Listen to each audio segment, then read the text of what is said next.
చదువుల తల్లి తల్లి సరస్వతి, నమో నమః, నమో నమః.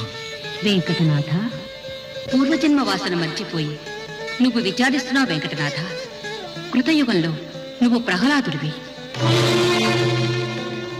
మరుజన్మలు వ్యాసతీర్థుల వారివి,